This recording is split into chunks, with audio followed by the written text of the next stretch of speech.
Welcome into a brand new episode of 300 Yards to Unknown, coming to you from Blue Wire Studios at the Wynn, Las Vegas. It's RBC Canadian Week, back for the first time in 2 years, and also back, I would say, by popular demand. I've got her in studio, Mina. Mina, run good. Hello, welcome. Hello, thank you for inviting me back on. I guess I'm officially a friend of the pod now. Officially a friend of the pod. I've always said the content of this show is just top notch. Pat on the old back, but the flow, we get to have a little bit of a conversation. I think it works better this way. Yeah, I agree, and you're humble as always. As always, yes. I hope my lack of knowledge doesn't get in the way of the flow, but I'll do my best. I doubt that. You worked very hard to strong arm me into seeing the outline, into seeing the plan. No, I was not successful. Yes. Yeah. And I said what? You said, trust the host. I will put you in good positions. Yeah, I said I'll put you in positions to succeed. Yeah. I'm not going to ask you about things you don't know about. I'm gonna play to your strengths. I'll stay away from your weaknesses. Trust the host here. Okay. Let's see how this goes. You've worn your red and white. Yes. So one of the things I know about Canada is their flag. Yep. Is red and white. We're off to a great start. I've spent a lot of time here in the last couple of days. Yeah. Oh, at the Wynn? Yes. Oh, well, yeah. You came to the match. That is correct. How was it? It was great. Did you see anybody famous? Well, Pat Mahomes, Tom Brady, Aaron Rodgers, Josh Allen. But I will tell you, those guys move the needle. Mm-hmm. No one moves the needle like Jake from State Farm. Oh my God. I saw that tweet you posted. I'm not kidding. You would have thought it was Beyonce. When he was rolling around in a golf cart, it was a madhouse. Everyone was risking their lives to get a photo as he's driving in a cart. They're trying to take a selfie, willing to get run over by this golf cart to get a snapshot with Jake from State Farm. Did he say like the jingle? Yes, it was a chant. He would yell out like a good neighbor. Like a good neighbor. Yeah. And then people would respond. State Farm is there. Yes, I couldn't even think of what it was. Yes, it was insane. Wow. We were getting ready because they were coming back from whatever interview they were doing. They were coming back to the driving range. Mm-hmm. And you could hear from afar the hooting and hollering. And we're like, okay, they're on their way. Coming around the corner, Jake from State Farm. Wow. I mean, I would be starstruck, honestly. He cannot wear a red polo out in public and not get recognized. Yeah, for sure. He can't go to the grocery store in a red polo. No. I probably can't go to the grocery store in anything red at all. Yeah. It's like how you can't go out in green, you know? Who? You. Yeah. Yeah, that's it. That's my go-to color scheme is to rock green. I get recognized everywhere I instantly. go. It's that RickRunGood green. How good is that brand? Like, yeah, first of all, Jake, that is a 15-year-old commercial. Yeah. And they just keep putting in a new Jake from State Farm. He just rocks and rolls. Yeah. It's actually pretty good stuff. But no, it was fun. Those guys, okay, if you are standing 260 yards away in the right-hand rough while amateurs are hitting golf balls, yeah, you're getting smacked. Bring a hard hat. Yeah. It was dangerous out there. Wow. I would never stand there. I was gonna say, were you close to that? Or? No. Oh, okay. I would never. Even when we go watch the professionals in real life, I don't stand 300 yards away in the right rough. Yeah. It's like a recipe to get smacked in the face. Yeah. Which is my biggest fear. What's her face from ESPN? Sage Steele. Did you see this? John Rahm hit her with a golf ball at the PGA Championship. Oh, yeah. I remember that. I don't know what it required, but how brutal must that be? Yeah. I mean, it looked painful. Yeah, it did look painful. The other thing I respect, Tom Brady hawks his merchandise like you cannot even believe. Can't blame him. I mean, people eat that stuff up. So you walked out the door like to the golf course and it's Brady merch, the apparel line. It's the hydration station, TB12, be like Tom, right? There was a time where he was like the highest paid athlete and he was being out earned by Giselle. Oh, yeah. He's got a $300 million contract waiting for him when he retires to announce at Fox Sports. And he's out here hawking merch. Like, this guy's got no chill in the grind. Yeah. No shame. I love it. Did you buy anything? No. No. I'm not going to You're buy not a supporter? I'm not going to buy I mean, I'm sure it's great, but like $150 polo Yeah. or whatever. That's a little ridiculous. Unless it's like Balenciaga or something. Yeah, like unless they're paying me to wear. Like, Yeah. why am I don't know. Maybe we could cut a deal with Brady Apparel. I don't think. You're like I don't think you're he's like our into it. marketing director. I know, but I don't think Brady's interested in us. Damn shame. RBC Canadian. Who won it last year? I thought that was going to be an easier one. Is it a Canadian? I thought that was going to be an easier one for you. You thought that was gonna be? I literally said, don't ask me about past champions. They didn't have it don't last know. year. What? They didn't have it last year. Oh man, I know. 2 that years. was so easy. Nothing in 2021, nothing in 2020. Going back to the RBC Canadian for the first time. And unfortunately, they are going to have to share the spotlight because next week, LIV Golf. In London. Dustin Johnson dropped by RBC, which I guess makes sense considering RBC can be like, hey, we maybe don't love that you're playing in this Saudi-backed league. And oh, by the way, we also don't love that you're skipping our event. Not a great look. The audacity. The audacity. Not a great look for a partner. Yeah. Still on the website, though. Brand ambassador Dustin Johnson will be teeing it up. Yikes. I can assure you he will not. And RBC dropped him, which I think rightfully so. Checks out, yeah. There's a ton of history to this event. You probably didn't even know this. I can assure you didn't. First played 118 years ago and has been held annually every year except for what events? We already know COVID. Oh, COVID and like a World War II. World Wars 1 and 2. That's and 2. How old this is. The Triple Crown. Imagine this. They're national opens, right? The Canadian Open. That's a national open, right? What are the other national opens? U.S. Boom. We're off to a hot start. And British. Well, it's called the Open Championship. Correct. I'll give it to you. That is absolutely right. Are there any others? Is there like an Australian Open or probably? There's a French Open. That's tennis, though. That's tennis, though. So we're circling it. Yeah. That's okay. There's probably the Australian like PGA Championship or whatever for the European Mexico. What else? There's more. There's at least one more I can think. I'm sure every country has one, but it just depends on what level of golf you consider it to be, right? Because there's also the Irish Open, which is generally played before the Open Championship. So there's a Scottish Open as well. Scottish Open. So I imagine there's a lot of these, but the Triple Crown. If you win the U.S. Open, the Open Championship, and the Canadian Open in the same year, that is considered the Triple Crown. It's been done twice.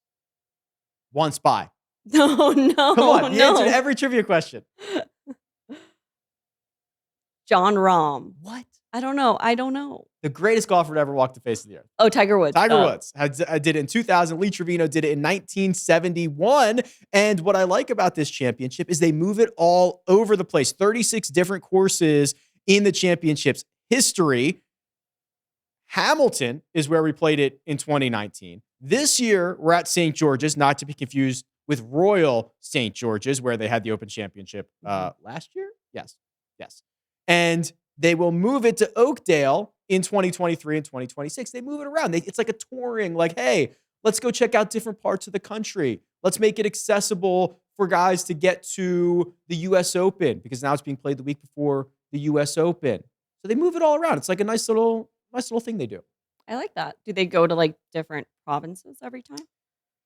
So I think recently, and for the at least short term, they've stayed around Toronto.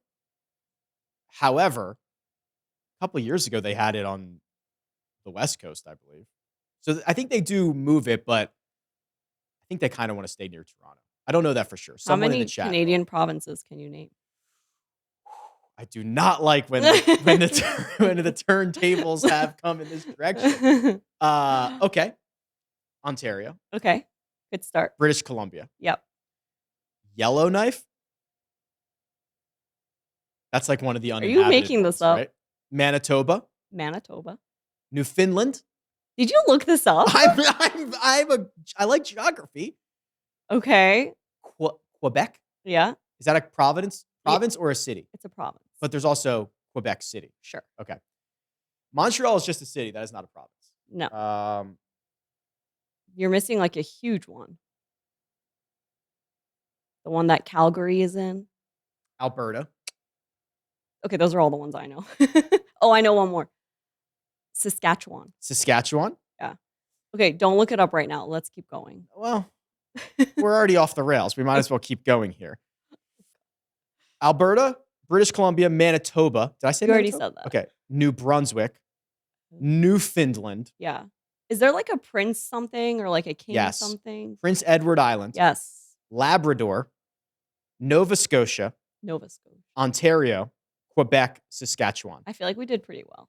I don't know what Yellowknife is. Okay, moving along. Well, while we're here, I'll just cut this part out. yeah, we'll cut this.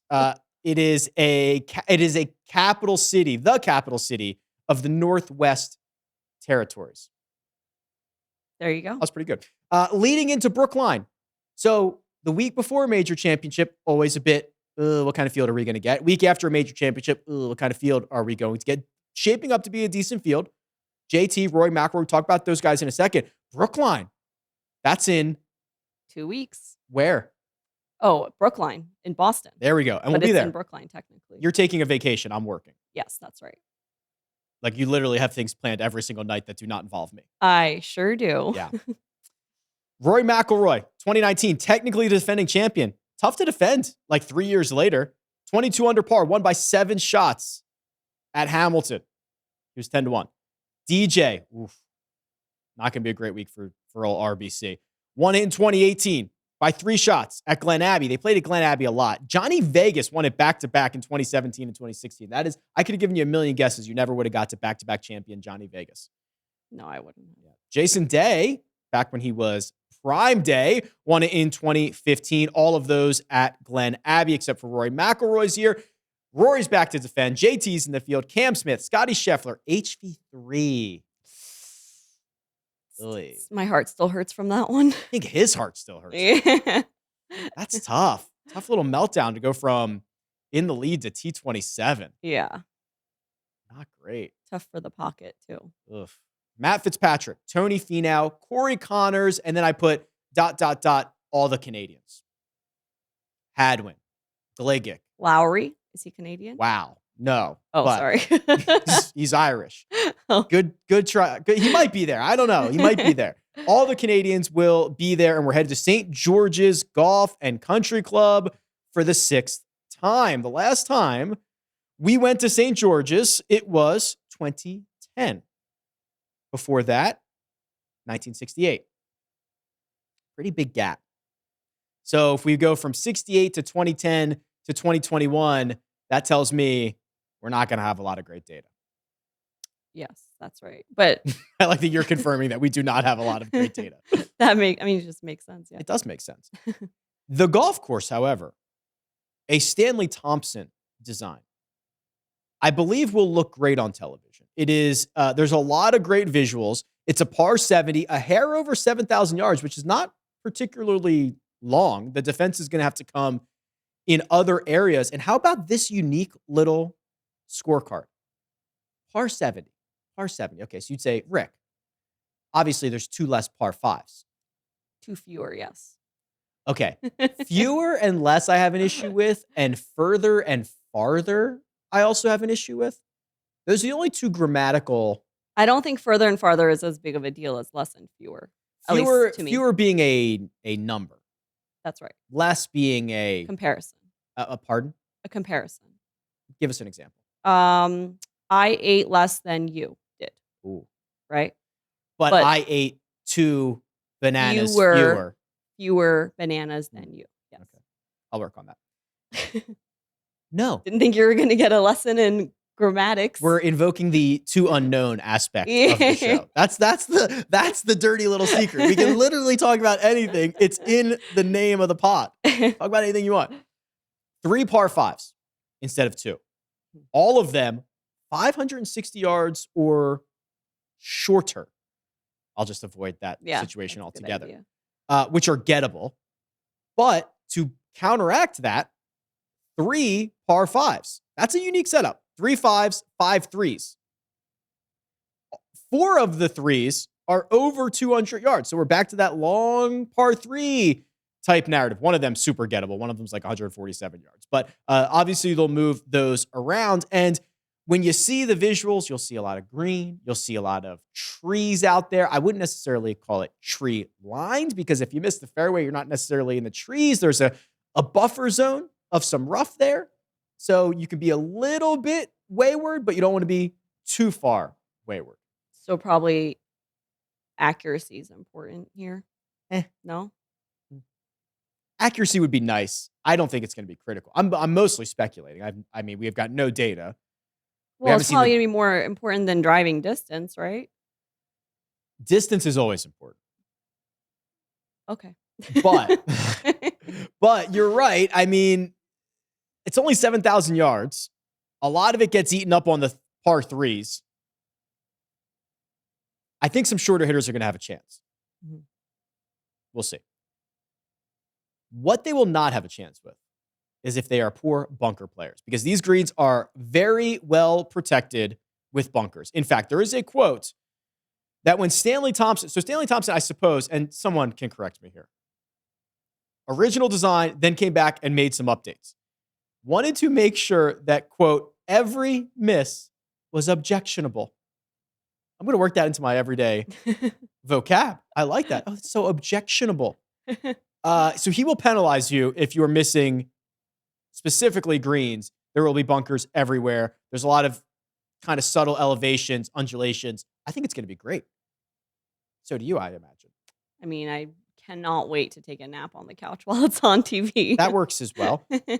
We don't have the regression model to work with, but we've got the scorecard layout. So those long par 3s, the same thing that we saw for Colonial, the guys that play well, Harold, that works for 3.5 rounds. Guys that I know that are going to be in the field, let's see. Sam Burns is on the list. Sam Burns, fresh off victory. Talk about him in just 1 second. Corey Connors, 24th on tour in strokes gained, par 3, plus 200 yards and plus. Starting to build a little bit of a narrative here around maybe a potential Canadian. The short par 5s, the long hitters generally get those. The John Rahms of the world, the Bryson DeChambeaus of the world, they're probably not teeing it up this week. The name that appears on both of these lists for long par 3s and short par 5s is Sam Burns. Guy to watch. There you go. How can you not love that analysis? Guy to watch, fresh off of victory. Let's talk about a couple of those players to watch. So Corey Connors, I believe, and I'll need a Canadian to tell me this. I imagine winning this event as a Canadian would be just the absolute top. The creme de la creme. The creme de la creme. Winning your national open has got to be on the short list. Just like when Max Homa said, winning at Riviera is basically his Masters, right? Winning your national open for a Canadian's probably massive deal. Yeah, I mean,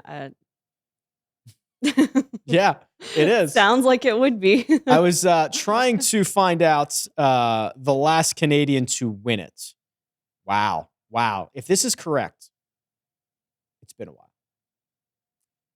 Pat Fletcher. I was going to say, let me guess, but no. 1954. Oh, wow.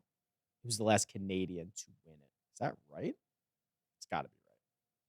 Has a Canadian ever won the U.S. Golf Open? I think that's right. There's been Canadians who have won Wait, you said U.S. Golf Open? Apologies. No, my brain malfunctioned. Okay, so I think last week I said Jordan Spieth won the Memorial, and someone in the comments was like, fraud, con man. This guy's got no idea what he's talking about. You can always count on the comments to bring you right back to earth. I sit in front of a microphone for like 15 hours a week. I will say stupid things at some point. Like my bad on rattling off Jordan Spieth's name in a list of names that have won the Memorial when he hasn't. Like big my bad on that. Yeah. I mean, you should know. I know. I It's like if you asked me, literally has he your won? job. I'd be like, no. I don't know if I said Jordan Spieth instead of Jason Duffner or Oh, like those are easily confused. I don't know. But I was made well aware what a moron. Yeah, the comments will get you. The comments will get you. We get generally fairly nice comments. Yeah, everybody's very, very nice. Why do you think that is? I mean, it's just data. It's not like you're telling your feelings, you know. You're not saying like what your stance is on something controversial. You're just like, this is the data, and here, let me show you what it says. That's it. Yeah, I guess I don't really take hard. I don't have a lot of hot takes, right? It's mostly just like, hey, here's how I interpret the data. You interpret it any way you want. Exactly. I don't really care. That's on you. So we don't get a lot of people that are like, oh, you said spend my mortgage on Put the house on. whatever. Yeah. Yeah, but that's like why I get so nervous to come on here because I don't really have any data to say. So it's just my personality. And do you think that shines through? Yeah. I think we got nice comments last time you were on. Yeah, we did, which was, I mean, I wasn't surprised because everybody's always so nice to you, but I didn't think they were going to be that nice to me.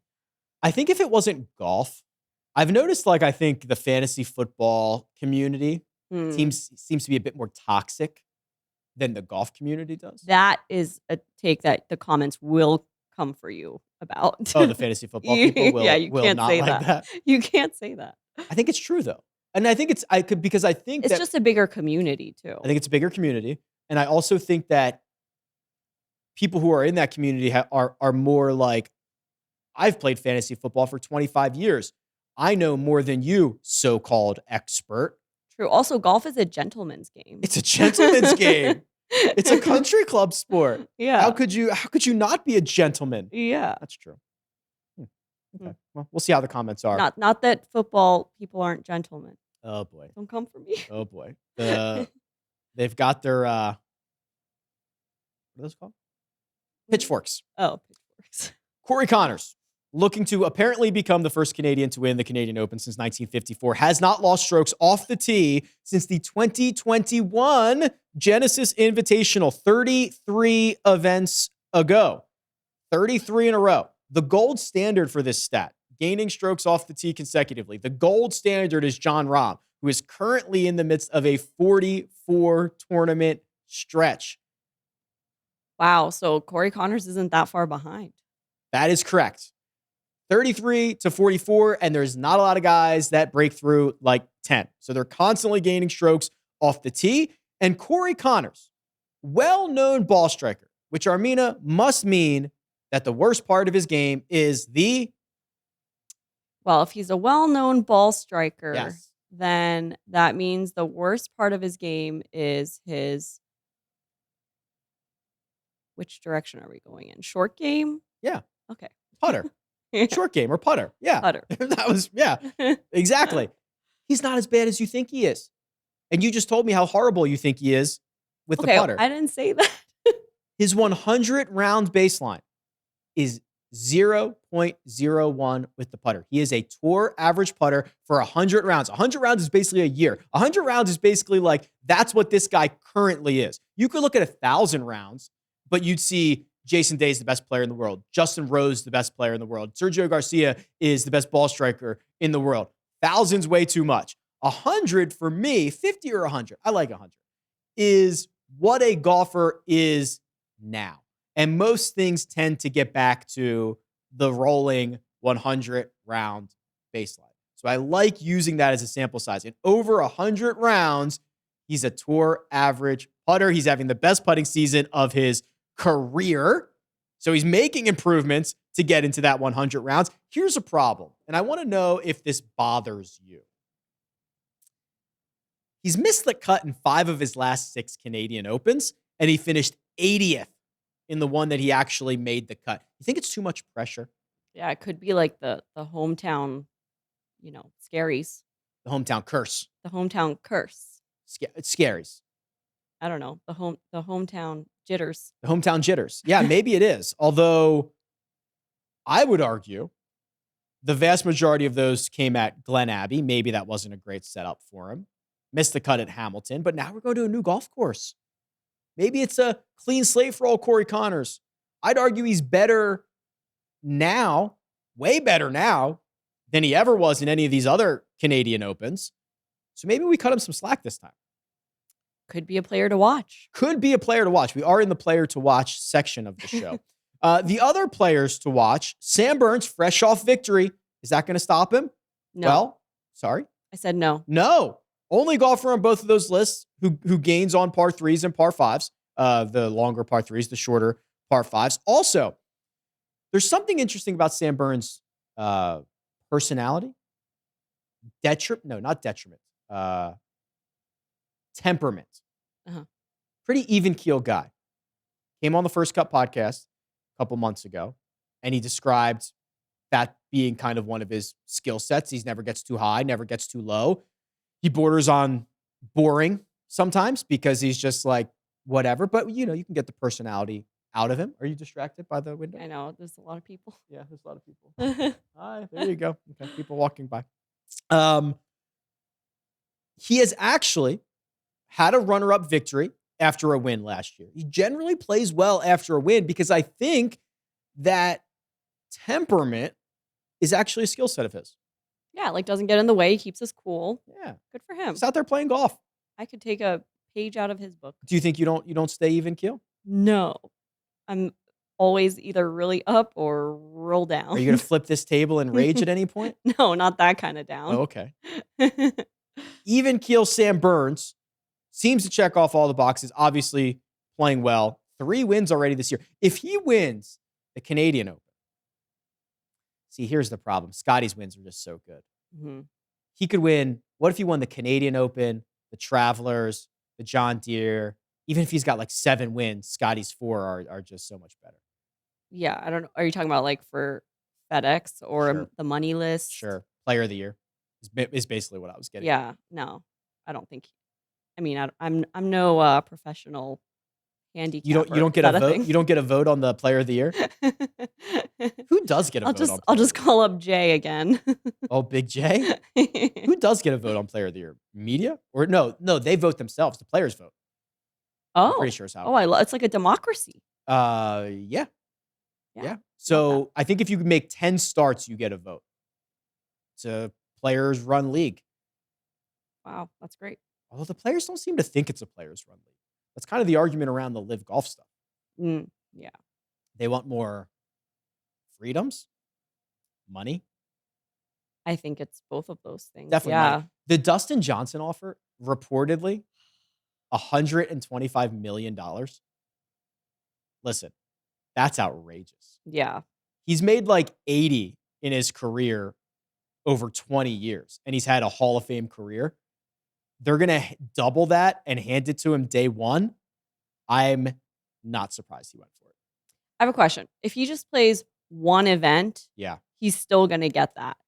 I don't know if we'll ever know the terms of the contract. It's not does he have to do a song and dance? Does he have to go on television and sing the praises of Mohammed bin Salman? I don't know. I don't know what the deal is. But if the deal is show up and play one event or show up and play 8 events and we give you $125 million and we wire it to your bank in one day, boy, PGA Tour might have a problem. Yeah.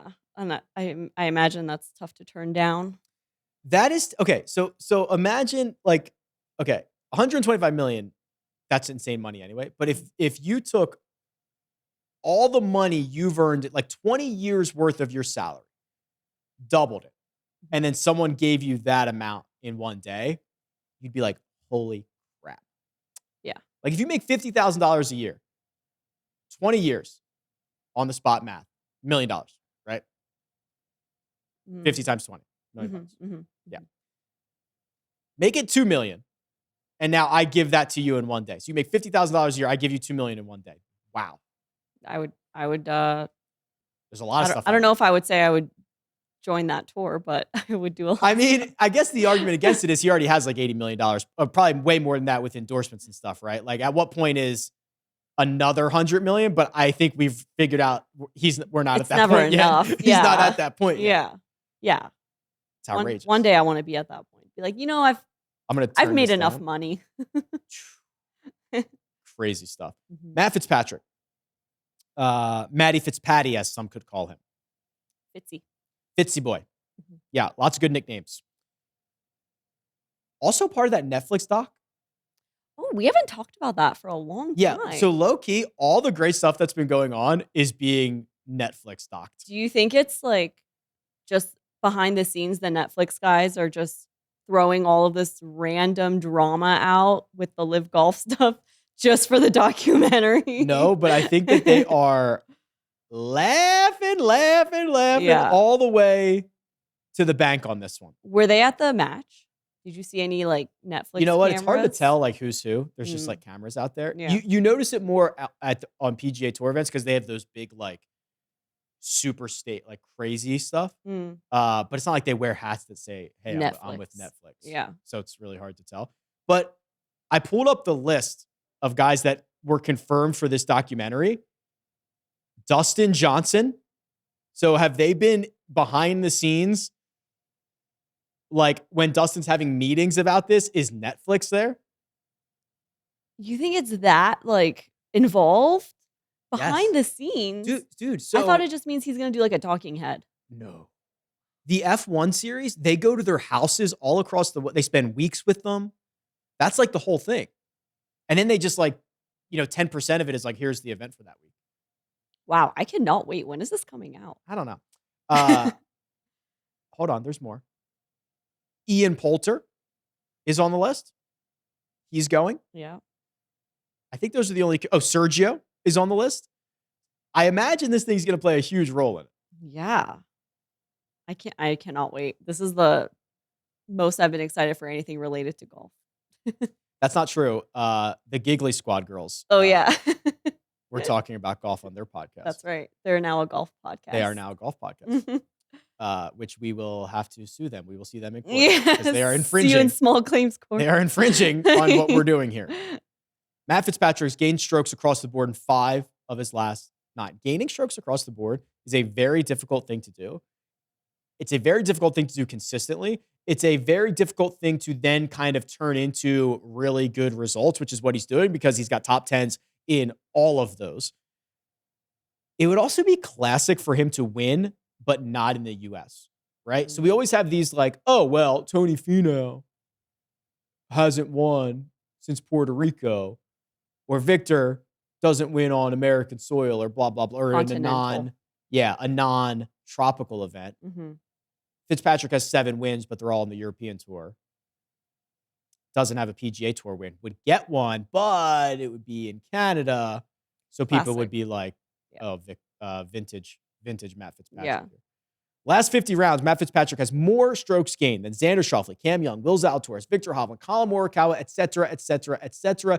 That example is in there to show you how good he has been for a long, extended period of time. I marry that with the fact that he's gaining strokes constantly across the board. I marry that with the fact that this golf course probably going to be a stiff test throughout, and we find Matty Fitzpatty with maybe a little ice in his veins this week. Player to watch. Player to watch. Have you seen the trophy? No. I know because I didn't let you see. You didn't show me. Well, I also didn't even Google it. It's nice. It's nice. It's silver, I believe, very tall. Weighs 22 pounds, or for our Canadian friends, it's like 11 kilos. Wow, 10. How good are you? I did a lot of science. Wow. I thought you were going to be like 700. And I was going to be like, wow, you were offering that up. I didn't even ask you. You offered right up how much you thought that was going to be in kilograms. Basic like physics and chemistry. I went to Canada for the first time years ago, and I was driving with the GPS, and it said, make a right turn in, I don't know, 300 meters or something like that. Is that what it would have been? Kilometers? Yeah, it's usually kilometers. But and I was like, 300 kilometers, you don't make a turn. Whatever. I was like, I got plenty of time. It was like, turn right now. I was like, oh crap. That's not like. Doesn't translate. Doesn't translate as well. The award was first awarded in 1920. The trophy was. Before that, it was a gold medal. Would you prefer a trophy or a medal? Definitely a trophy. Definitely. It used to be, this is bizarre, a one-of-a-kind soapstone carving. I had to Google what that was.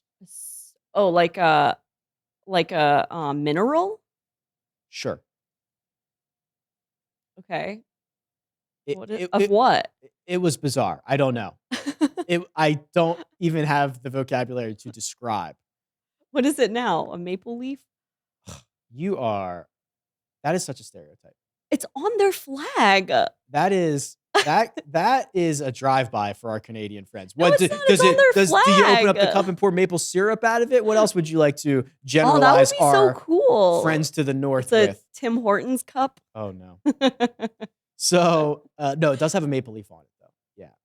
Yeah, the new trophy does. Why'd you shame me for that? The current trophy was made in Williamsburg, Virginia. I know, near and dear to your heart. Oh my gosh. Yeah. The map. Shout out William Mary alums. Shout out William and Mary alums. Sure, there's tons listening. The map of Canada is actually engraved on the lid, but here's the worst part, and this is why we can't be a part of this anymore. What? They don't get to keep the trophy. Oh. They get a one of mini those. version. It's all for show. They keep it at, I don't know, RBC headquarters or at like the Golf Canada team room. I don't know, but the guy doesn't get it. They get a mini version. How many is the mini? You don't know. How many would be too many? Probably like That's too small. that's too small, gotta be way right? bigger. Yeah. But like this I'd be okay with. No, you're winning the Canadian Open. The original one is basically the Stanley Cup. It's like 3 feet tall. Yeah, but you don't want something that tall. That's like really hard to display in your house. We'll find a way. If you win the Canadian Open and the 1.6 mil that comes along with it, we'll find a way. Buy your own trophy then. Buy your own trophy, man. Time to play Rick Stradamus. Ooh. We've been workshopping names. Rick Guessgood. It's not a guess. Rick Educated Guessgood. Yeah, that's better. There's so much we don't know at the moment that it is kind of just a guess. Just like, Okay. hey, maybe this could happen. Maybe this person will win. Maybe this person will stink. Do you want to get involved in this, Mina Stradamus? Yeah, I Do mean, you have any hot takes? well, my hot take is that somebody Yep. will win I knew that was coming. who has Matt in their name. Wow. You're kind of limiting yourself here. Usually you usually better at this where you give yourself like 9 outs. I know, but what I don't know the field. So you get any Matthews Or like the letters could be split up throughout the name. or like a Mateo, Yeah, that's not good. Matthias Schwab. You get like any MATs that But come up. yeah, but also if they're scrambled anywhere in the name. That doesn't count. All right. Any Matt will win. I will say a Canadian will finish inside the top 5. It's not that good. When's the last time it happened? I don't know, the 50s. No, much more recent than that. David Hearn did it in 2015, but that means 16, 17, 18, 19 hasn't been done in 4 years. I'm predicting something that hasn't been done in 4 years. I'm like Haley's Comet. I think you're going to have to give me a pick to win. We only know like 7 guys that are committed to the field. Pick one. Dude, Sam Burns might just win it. I'm not like I know that that's easy. I was going to say that's like the easy way. Like you can't pick the the easy guy way at the is- top. The easy way is Rory McIlroy or Justin Thomas or Scotty Scheffler, the number 1 player in the world, Cam Smith, or like that. Those are easy. But you don't know if they're going to play. Well, they're in the field. Oh, they are? Those guys are. Oh. Okay. Those guys that I named are. So you think those guys are easier to pick than Sam Burns? Yes. Okay. I mean, they'll have you know better than I do. They'll have shorter odds, right? Yeah. Yeah. A. Do you We think didn't even work any A's into this. We should that's really have been theming this. stereotypical? Yeah, I know. I think Sam Burns, who we've talked about a lot, modern winner, playing well, obviously, checks off the few stats that we kind of know about St. George's, and generally has played pretty well after he's won before. doesn't have a hangover. I think it's logical. Okay. So a Matt versus specifically Sam Burns. I get any Sam. No. Are there any other Sams? No. I doubt it. Anything else you'd like to talk about? We could talk about LIV Golf. We could talk about that Johnny Depp trial. I don't. No, the Johnny Depp trial is so last week. What else? There's no other news, I don't think. There has to be other news. There's always other news. Do you think that so apparently Jack Nicklaus turned down $100 million to be the Greg Norman of that Saudi league, and now they released the field during the week of Jack's tournament? I think that's kind of like a stab in the back. Yeah, you think? Definitely. I don't know, or all this stuff is just a coincidence, and like people like you, not me, just like really read into it and be like, this is all a big conspiracy, you know? I do think most conspiracy theories give people way too much credit. Like these conspiracy theories that are like, we never landed on the moon. It's like, you know how many people would have to keep that secret? I don't think there's enough competent people to keep that secret. It gives people too much credit for being like not a blabbermouth. Yeah. See, you're doing the thing where you make the takes that people are going to come for you. They're going to be like, we did not land on the moon. That's a hot take? Is that I think people are stupid? Or that I think that they can't comments, keep secrets? We don't actually think this. We're going to have to cut this part. Yeah. How much editing? You don't do any editing of these, do you? Well, I think I might have to this time, but no, I usually don't. I just stick in the intro and the outro and, you know, the Twitter follow thing. What are you most looking forward to? I guess this would be next week's show, but what are you most looking forward to in Boston? Definitely walking across the Mass Ave Bridge with you. Walking past my old school like a nerd. Okay. And trying to get in. Okay. It's like trespassing, but probably not great. Yeah. You here to see some old friends? Oh, right. Yeah, I'm going to see my friends. You don't want to come to Brookline at all? Here's the thing.